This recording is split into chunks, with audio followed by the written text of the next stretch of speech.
Hello everyone. On today's video, I will be talking about the 10 things that I learned as a narcissistic abuse survivor. And these are the 10 things that I wish I could tell to my younger self. And before we dive into it, my name is Irina and I'm a Christian relationship coach, and I help people restore themselves after an abusive relationship.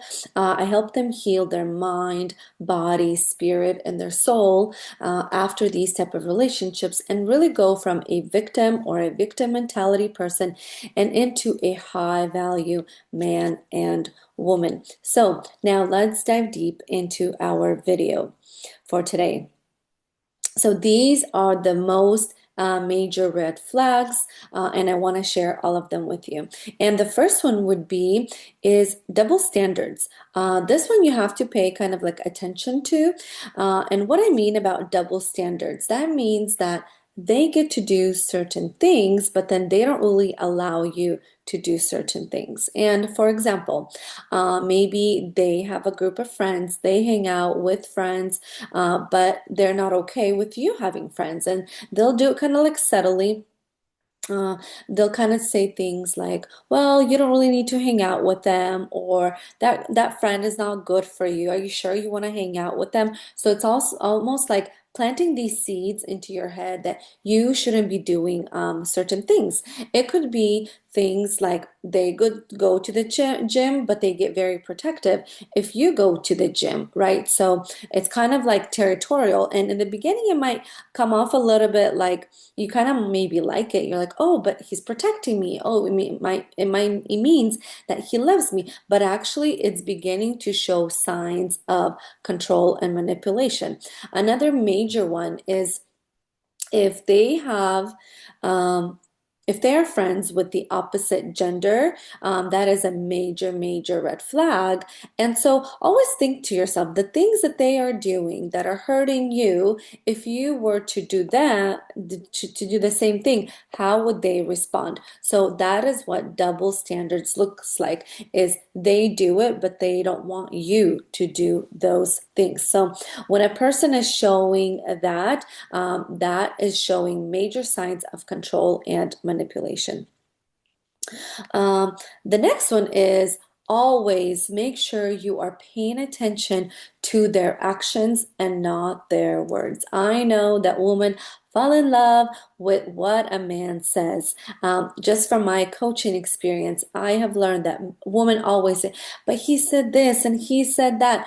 Men know that women love with their ears. This is why they've become so good at telling you exactly what it is that you want to hear so that he can get exactly what it is that he needs. So you want to be careful with making sure that what he says follows up with action. So if he's telling you he loves you, then there should be good communication. There should be dates. There should be maybe gifts. You should feel loved. So always look for their actions. Actually, their actions speak louder than their words.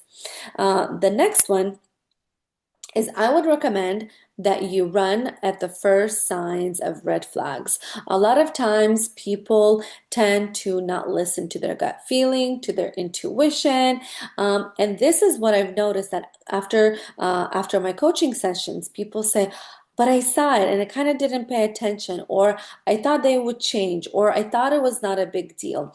So if you are somebody that gets attached to people really quickly, then I would really recommend for you to have a three strikes, you're out rule. That means, when you see like a first red flag, you're like, okay, that wasn't cool with me. But then you give them a second chance, but if they hurt you a second time or you see a major red flag, leave. Run. What often happens is that people want either closure or they want to get to know more, right? And then this digging, this kind of mystery, it makes you stay in the relationship way longer than you should be in that relationship. So learning to walk away early on will save you months and years of heartbreak. The next one would be if people are telling you something is wrong with your relationship, then listen to them. Because sometimes when you're in the relationship, you're up close and personal with this person, you love them, so there's a lot of emotion involved, right? So your logic kind of turns off. You know how they make you feel. Now you've seen so many good things. You've invested your time into this person, your energy. So you might not be seeing your relationship compared to how another person sees you, especially if this person is pretty smart, pretty intelligent. They are, they're a really good person in your life. So if they're telling you that something is off, I would listen to that person, right? That means they are giving you really, really good advice. Because we have different type of people in our life. We have people that actually like the drama. So when you tell them some kind of drama, they listen, they seem like they're a good friend. But if they're telling you to be in an abusive relationship, then they're actually not a good friend, and you want to distance yourself from these type of people. So when good, smart, intelligent people are telling you something is wrong, I would really pay attention to their words. The next one would be, don't change people, but change yourself. That means turn your weaknesses into your strengths. We all know what our weaknesses are. Sometimes maybe we're just maybe not being very honest with ourselves, or we think it's not a big deal. Or mostly what ends up happening is we think that we are doing everything right, and it's all of this other person's fault. It's our partner's fault, right? They are this, that, they are such a bad person. So if they're such a bad person, why are you in a relationship with this person? So really take accountability of what are your weaknesses. And if you're not in the relationship that you want to be, then think to yourself, why am I in this relationship? And what do I need to do in order to either fix this relationship or leave this relationship? So I want to tell you that if you are attracting abusive people into your life, kind of like manipulators, people that breadcrumb you, manipulate you, it means you're probably lacking boundaries, and you're lacking communication. You're not saying no. You're being a bit of a people pleaser. You're worried about how everybody feels. But what ends up happening is you end up rejecting and abandoning yourself. And your relationship with yourself is the most important relationship that you will have with anybody in life. The next one, number 6, is um, you shouldn't wonder if your partner loves you. If you are in this relationship, you should pretty much know on a daily basis that your partner loves you. But when there is confusion, when there is a lot of emotional roller coasters, when there's kind of this like push and pull dynamic, that is not a healthy environment.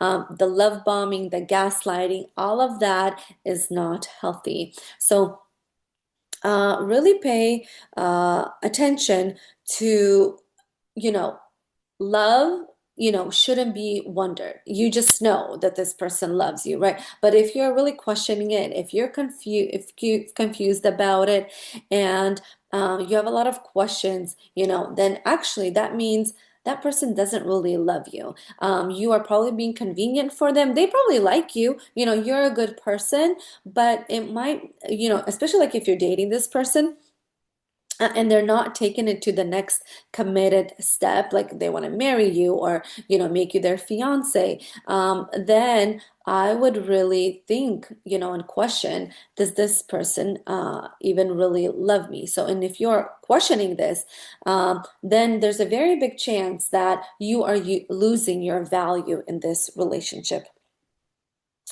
Next one, number 7. I want to let you know that abuse is real, and it's not always physical. Abuse is emotional, there is mental abuse, there is financial abuse, sexual abuse, and it goes way deeper than you think.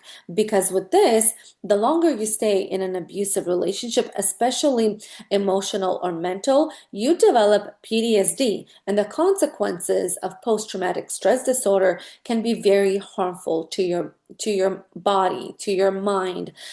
There, you might need some time to restore from this type of relationship. So If your person is yelling at you, screaming at you, name calling you, belittling you, making you feel like you are nobody, basically constantly disrespecting you.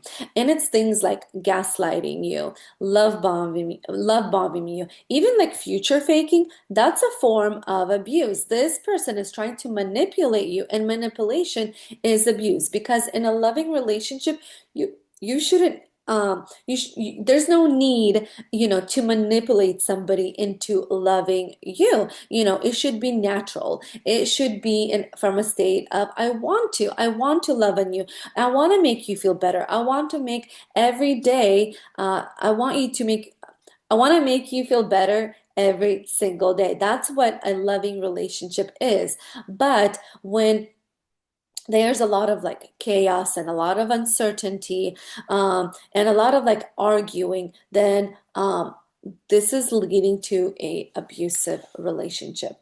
The next one is very, very important, is do not lose yourself in a relationship. And that means always have a few friends that you are keeping in touch with.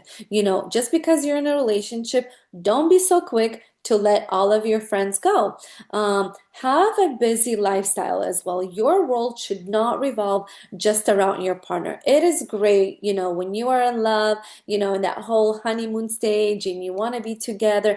But let me tell you, you don't want to lose your friends, your family members, and especially you don't want to lose yourself as an identity. And what I mean by that is make sure that you have hobbies, that you have interests, because these are things that actually make your person pursue you even more. When you are, a little bit busy, you're not always available, then this person knows that, hey, I have to try harder. This person is not always available. Oh, they're a very well-rounded person, and that means if I'm not stepping up into my part, this I may lose this person because they have such a busy, wonderful life, and I want to be part of that life. So you become actually magnetic and attractive when you have a busy lifestyle. So always make sure you are taking care of your health, you're sleeping well, because I know when we are in love, we like to